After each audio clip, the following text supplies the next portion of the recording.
Bonjour tout le monde, ici Camille, naturopathe à l'Armoire à Sainte-Anne-des-Monts. Donc aujourd'hui, je vais vous parler de la thématique automnale avec les super aliments adaptés pour l'automne.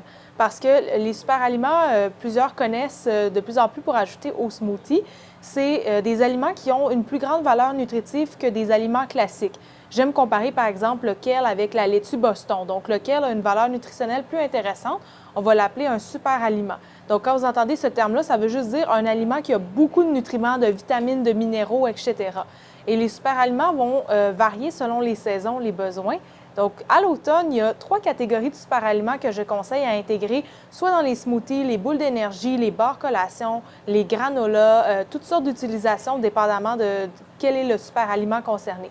Donc, la première catégorie, c'est les légumes racines.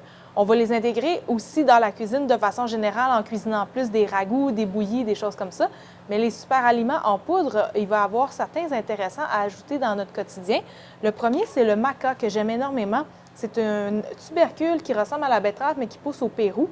Et il a des propriétés adaptogènes. Donc, il va avoir une capacité d'aider le corps à mieux s'adapter au stress, les différents stress, par exemple, les changements de saison, le fait qu'il fasse moins soleil, qu'il fasse plus froid, etc.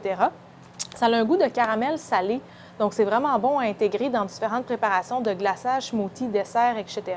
Et puis, c'est riche en minéraux et en vitamines en même temps. Donc, on va le prendre durant la journée pour aider à augmenter l'énergie. Il est très utilisé par les sportifs aussi, donc il y a vraiment des belles propriétés.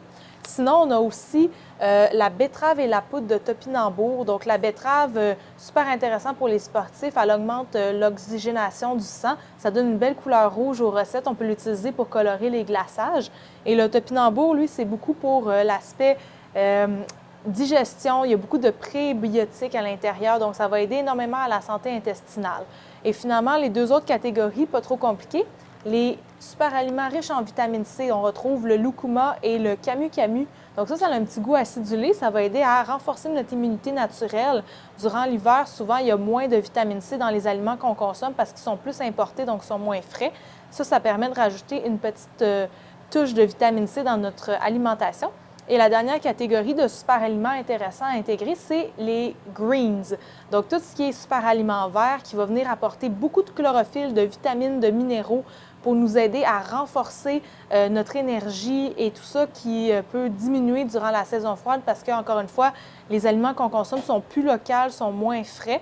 Donc, on a la spiruline, entre autres, et le jus d'herbe de blé qui peuvent être intégrés dans nos aliments. Mais ça a des goûts un peu particuliers, fait qu'on n'en mettra pas des grosses quantités.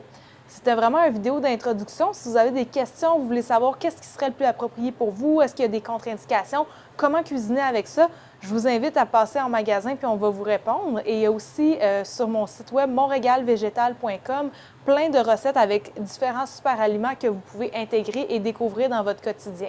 Donc, si vous avez des questions, n'hésitez pas à nous écrire dans les commentaires et merci beaucoup. À la prochaine!